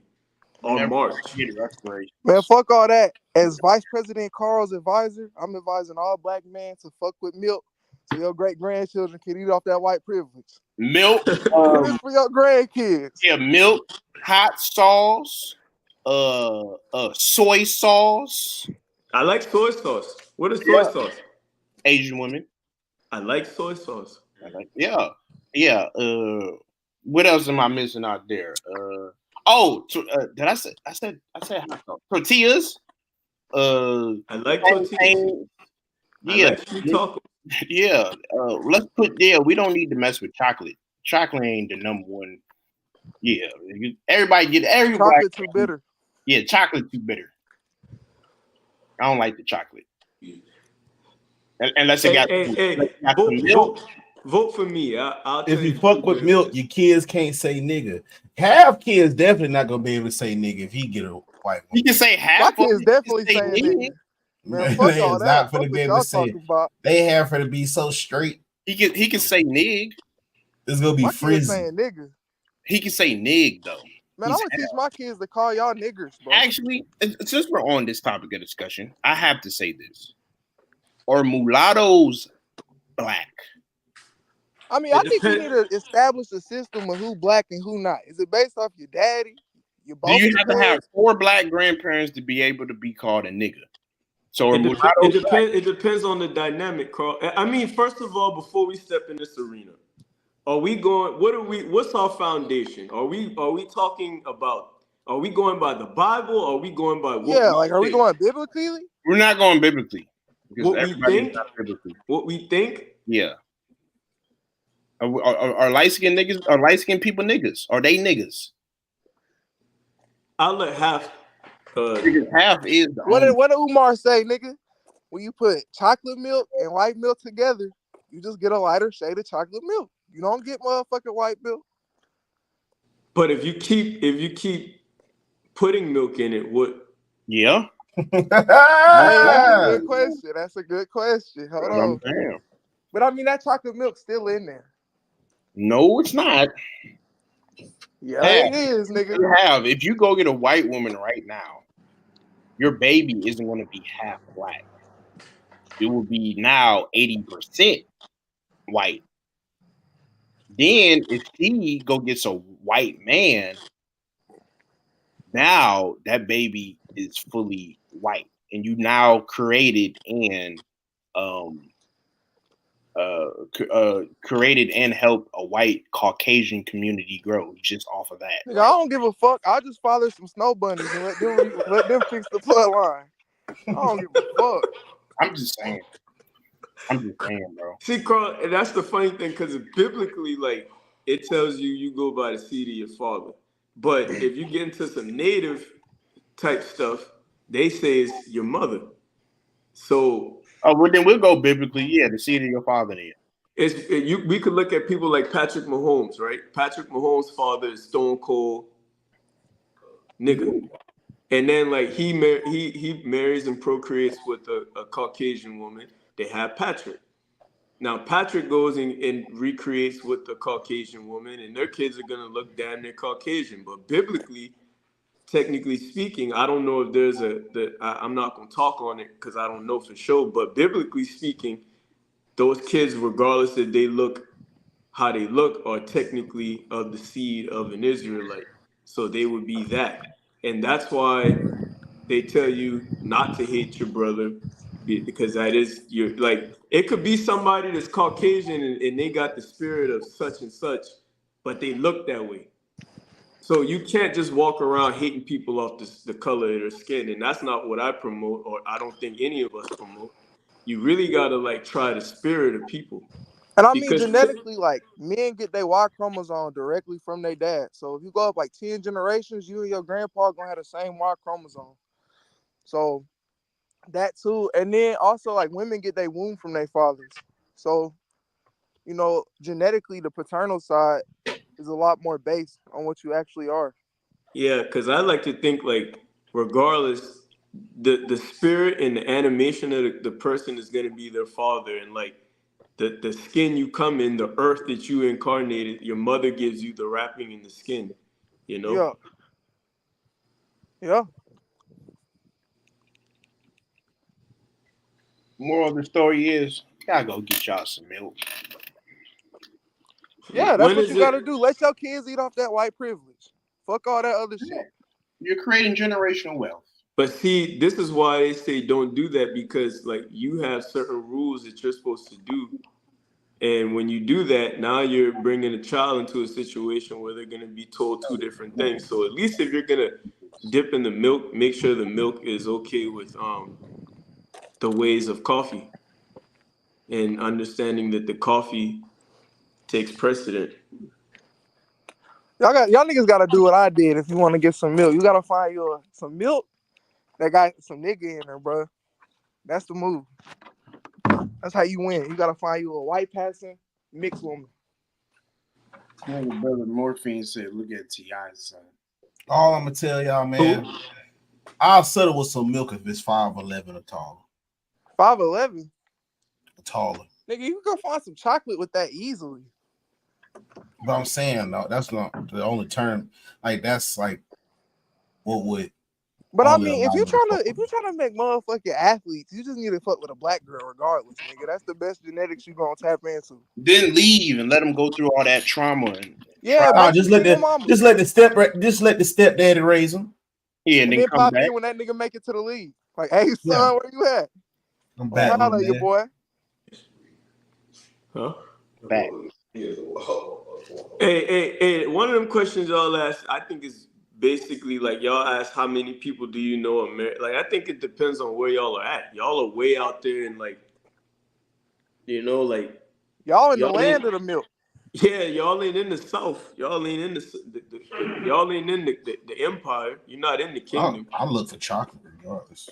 Like if you were in the kingdom and you saw the kingdom matters in the affairs, you would see that it's not what they try to tell you it is. I don't know what y'all doing way out there in the West. Find looking for some milk. Find you some milk with a rich daddy. Plant-based milk. Plant-based milk. Hey, white women are more submissive, bro. And their credit scores be hitting. Nigga can get a cosign on a Hellcat quick. That's damn, boy. Y'all boy need to come on home, man. And ain't you from Maryland? Yeah. Like Prince George's County, like the most affluent so-called black women in America. Like, man, PG County, man, like, hold on, I feel like Charleston White. No, man, I can't let you say that. Like, you from... Hey, but that just lets you know this coming from the source. You've been home. You need to go back home, man. Your whole stomping ground called Chocolate City. You need to bring out milk back. That's why he had to leave. That's why he had to get out of there. It's gentrified. And it's gentrified until you come back home and set up and build. I'm glad that you think I could come back home and make them change. So, I want to say this to all my DMV people. And, if you're watching this, I want to let y'all know something. I don't give a damn about coming back home. Nigga, I'm loving it over here in Cali. You niggas have all the Mexican women, the white women, the Asian women, all to myself. And you niggas best to not come over here and mess up something good over here. You niggas stay in Maryland with your New Balances and your Mumbo Sauce and your half and half peas and all that. Your go-go music. You stay over there, nigga. I'm happy over here. I'm living like backyard. Nigga. Yeah, backyard. Yeah, y'all stay over there. Yeah, don't come back home. Hey, I hated that shit. While I was there, but when I left, like, I appreciate it. Like, I like it.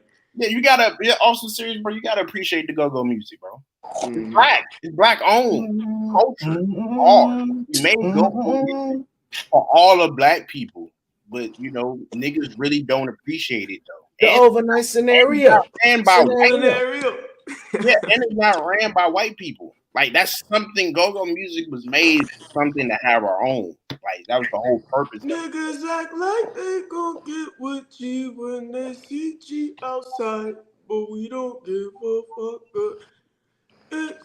Yeah, all that shit, man. Yeah, so it's like, bro, but you got black people that shame it. What is that garbage? If you want to be technical, go-go music is African roots. Yeah. But I'm a fact check you on that. It's indigenous roots. It's not everything ain't African. It's both. African might as well be a code word for planet Earth. Man, that just made me think. What genre of music do white people have? Because I was about to say country, and then like you said what genre do what? What genre of music do white people got? Nothing. They got everything because they own the industry. I mean, they own it, yeah, whatever. But like, because there were sellout niggas that sold it out at different positions over time. So so-called black people didn't make those decisions. But we do have a job to do in gatekeeping on the bottom level. We used to talk about that all the time. If we don't gravitate towards the music and support the bullshit, then whoever's in charge will have to adapt to that because it is a business at the end of the day. So it works the same way at the top as it does at the bottom, but they don't have anything. Period. That's just not music. If What the about whole classical planet, music? not even that. Listen, there are rumors and stories out there that Beethoven was a melanated man. You gotta understand, Bey was a surname of a Moor. Moor means melanated person, essentially. The Moors were dark-skinned people who taught Caucasians how to wash off and be civilized. So if his name was Beethoven, it's hidden in plain sight. Yeah. You talking about the producer? Hey, that boy Beethoven was hard. No, Beethoven, not Oh, I thought you talking about Beethoven. They're the same niggas, damn nigga. Yeah, same niggas. Like he just incarnated at a different time. Like it's hidden in plain sight.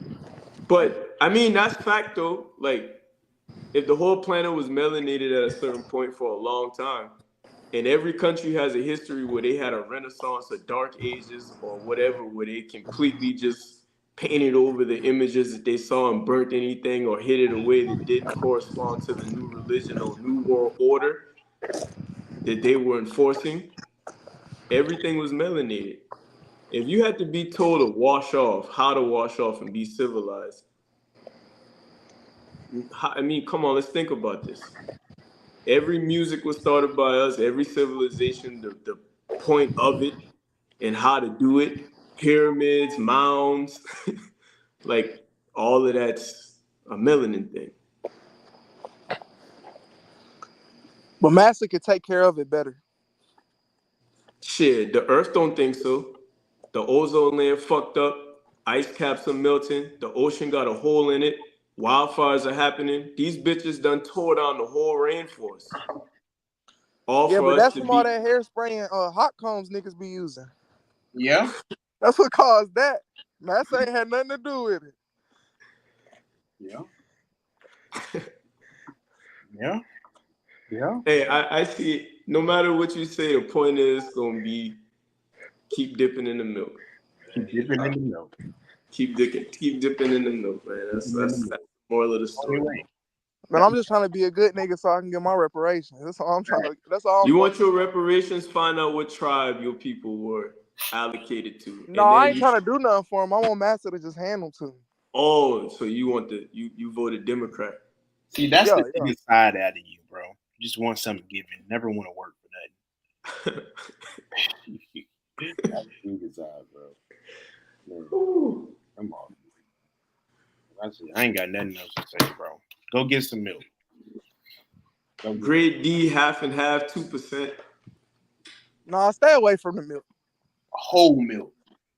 Whole milk. Not half. That milk gonna destroy you, bro. Osteoporosis. I mean, what's gonna destroy you quicker? Whole milk or black men? Huh?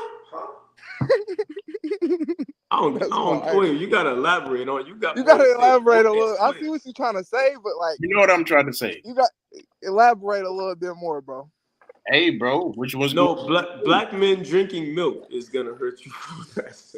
I don't know, bro. Niggas be shooting every day, B. And who benefits from that? People that shouldn't have been here in the first place.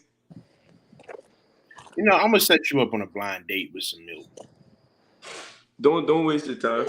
I'm gonna set you. Hey, put me on. I got don't waste your time. I think he'll enjoy that, Carl. Yeah, I think he will. He's saying don't waste your time. I'm a great conversationalist. We're gonna go. You remember how LeBron was talking with Jeannie Buss? Yeah. First off, I want to say happy International Women's Day. And he's gonna be talking with the hands like, yeah, baby. You feel me, baby? Yeah, baby. Like, that white woman got power. Where? They got a lot of power. That white woman got power. They know the game. They know the scheme. Of what? Of what? Yeah. How to make it in America. See, white women so player with the game, bro. After they leave, after their husband leaves them or whatever, they get a divorce and they get that bread. They still pay that money on that life insurance. So when that nigga die, nigga, they There's never not gonna be a time. There's never not gonna be a time when that instinctual plantation affair riff won't pop out. Like when it's convenient, it'll pop out. Like it'll come out. I don't care how cool it is. What type of white woman that you like? You like thick BBWs like most niggas? Because all niggas do is get. I mean, listen. It don't matter what race you are. Like every race got beautiful women. Yeah, bro. So we finna, me and Bama finna put you on. We gonna end the show on that one. Let's see. I think Javon probably like them hippie white girls with the dread. No. Oh man, yeah. The crystal bitches, the ones that got crystals and stones. And what do these niggas think I am? I gotta switch some shit up. Nah, I just like, why would you like the typical white woman? I'll answer. If you know which one it would be. You remember the when ones we was that don't like niggas? No. You remember when we was at oh shit, put that shit down, Carl. Shit made my stomach turn. Look, hey, listen. You remember the one at Limestone that you used to like? She got dread. The teacher. Yeah. It would be something like that. Yeah, she was fine in the motherfucker. Oh my god. But that's not a color thing. That's just like a, I'm well taken care of, prissy type of thing. Yeah. Any man is attracted to feminine things. That's how it is. For the most part, yes, sir. And we need to stop believing the hype because there's femininity. Honestly, the level of femininity that you get is reflective of you. Because every woman gonna shit test you in the beginning to see what they can get away with. So it don't have nothing to do with your skin color. If you can't tame a Mustang, then go settle for a pony. It's okay. But I'm a Mustang rider. I can see you. And no offense to you milk dippers, but I'll be 70 still looking the same way I look now. And me too. I'll be doing what y'all doing, hurting and shit. Next show, we finna put this nigga on with a white woman. Hopefully, man. We're gonna invite her on the show. We're gonna invite her on the show. So I got homework to go on a date. Yeah, go on a date. Yeah, a little speed date. I like that. A little speed date. See how they interact. You feel me? Like, I mean, I could talk to a monkey, man. I'm a conversationalist. Yeah, we're gonna put you on the next episode. I'm so serious. I'm going to go find it, and we're gonna put you on the show. And we're gonna let her know, like, oh yeah, this black dude don't like white women like that. But no, you can't. Don't be saying that. And she gonna be convincing. Yeah. See, I thought we could talk on the level of conversation. I'm not. We can. Y'all gotta put them on. Oh yeah. Put them on one of them. Yeah. Now see, that's weird. The type of milk you want. That's weird. Because I don't know what's going on there. I don't know if you're doing that to pay homage or you're trying to like that's weird. Finna put you on. She doing that to attract you, nigga. Well, stop trying. She looking for Negroes. She need to start looking for Neil, not just the one. Yeah. She trying to have some little Jaden, Aidens, and Cadens running around. Well, plenty. Hey, talk to Carl in Bama. Carl drop him off. I don't hate people, man. I talk to anybody, but I'm not saying nothing no different than majority of them wouldn't say themselves if asked. I like my copper complexion, and I'm a keep it copper. Man, That's all I'm saying.